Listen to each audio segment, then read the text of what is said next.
I'm Margaret in Windsor, and I was kidnapped in 1941 at age 2 from Buckingham Palace. And yes, Elizabeth knows who I am. She was there when I was kidnapped. She was 15 years old. She knows my mom is Claudia Ruth O'Keefe, Windsor, the Queen of England, before my father was forced to abdicate in 1936 December, along with an addendum that was legal that should he have an heir, the heir would inherit. I was born in 39, and George VI, who's illegal, my own uncle, my father's brother, who helped the Rockefellers, Rothschilds, Bilderbergers, Kennedys, kidnap me and take down my father. Sir Winston Churchill helped do it too. He burned the Windsor files. And you got Roosevelt, JFK helped in my kidnapping and then bringing me to Moulton, Alabama, where they dumped me uh, and gave me the name of a dead twin, Peggy Ann Dempsey. And then I married a Childers. I had to take the name. I still have to use it. And they had a they were twins, and Carl she killed right after birth. So anyway, what I wanted to get to today was I didn't find out about my kidnapping, and I know this sounds redundant, but you have to give the background or you miss the whole point of the thing. Uh, 1983, after I was out Larry Flint's, he'd been shot in by a program shooter who also shot a program shooter shot Martin Luther. James was his name, James Earl Ray, just like the man that shot George Wallace, the governor of Alabama, and Laura, Maryland. By the way, this woman, Lina Dempsey, that I had to call mother, that killed her twins, he didn't like her, but she pushed herself into his campaign. She was there when he was shot. But I can go on to Virginia Tech, and what I wanted to say here was this morning I said that they would try to blame mental illness um, for these murders, which everybody's got to know about this. If you don't take my word for it, and I have been endorsed. I put a Hustler magazine editorial where Mr. Flint flew me out there and helped me in a campaign in '83, and said that I knew who was responsible for his shooting. So, and then you go to Aurora, Colorado, to James Holmes, who's being tortured. He's not mentally ill. He's programmed. You cannot have mental illness that come out and do these murders and do them in patterns. Do them in patterns. And believe me, this last one you can follow like on a map if you sit down and made to look at it.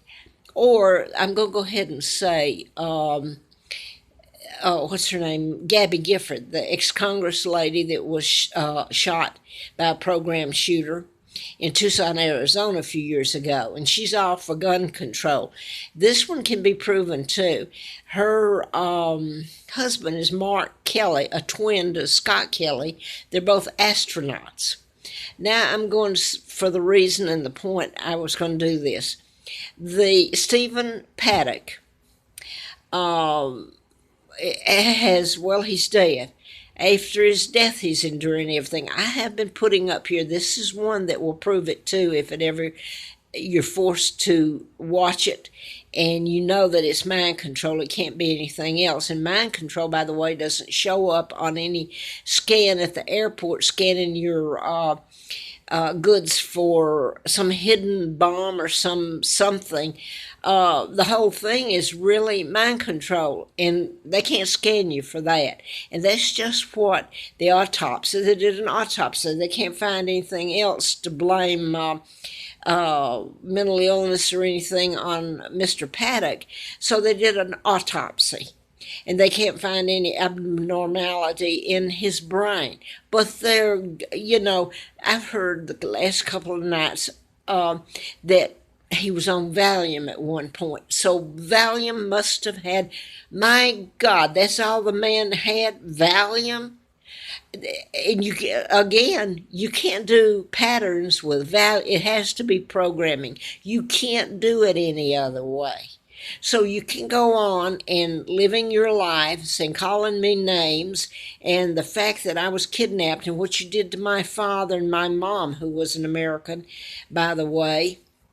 The O'Keefes, George O'Keefe's my aunt. What you've done to my children, my country, and to Germany. Some of my family's over there, is beyond describing. And I watch you, and I've always had this heart that was, I overly loved people and cared, wanted to make them feel better. And I felt for them. And I watch, and I'm supposed to be living in a castles, not begging you all for money that you stole from me, because my hostage being here has brought in not just money, but treaties that were signed, or, well, look at Great Britain, what you've done to us. You made us fight against ourselves. So I want to say this. I'm with Trump on one thing. Well, maybe more. I like Trump. There's a couple of things. I don't like the fact you tell me to bow down to this flag in this country, and I've been made to, that has done this to me and my family, torturous. But now I'm going to miss my point of what I was going to say, so I guess I'll get off. The media. The media, since day one, has known about my father. A double married Wallace Simpson. The whole thing was a plot to take him down, and they did. And install the United States, the Illuminati, Rockefellers, Rothschilds, install their own monarch that would do as they said do. My father refused, and look what they did to him. So the media here is run by the Illuminati that kidnapped him. You think they're going to tell about it? Heck, no. So he's right about that at least, I know, and maybe some more things. I hope he's a good guy, not part of the Illuminati. But anyway, a bunch of these murders, the mass murders, Virginia, Texas, etc., were done with mind control, and the Paddock, Stephen Paddock, etc. And some of them, beyond a doubt, can be proven. So where's Congress on this? They had the MK Ultra, who was into mind control, before Congress in 1953 slapped him on the wrist, sent him out the door, and never been mentioned since, unless you go on the internet and Google them. And it tells you a good bit. It may not, they can't tell you this one because it's done in pattern and they don't know them. And I keep forgetting the name of the town in Dallas where, gosh, I blank it out or something. But this is where Paddock lived. And it's the same name of a town in Nevada where he lived. And I, for the life of me, can't think of it right at the moment. But this one really tell you if you ever got it up there. And the motive lies with the programmers. You're not going to find in his brain any abnormality unless they... Can you believe this man's even had his brain now chopped up and autopsied?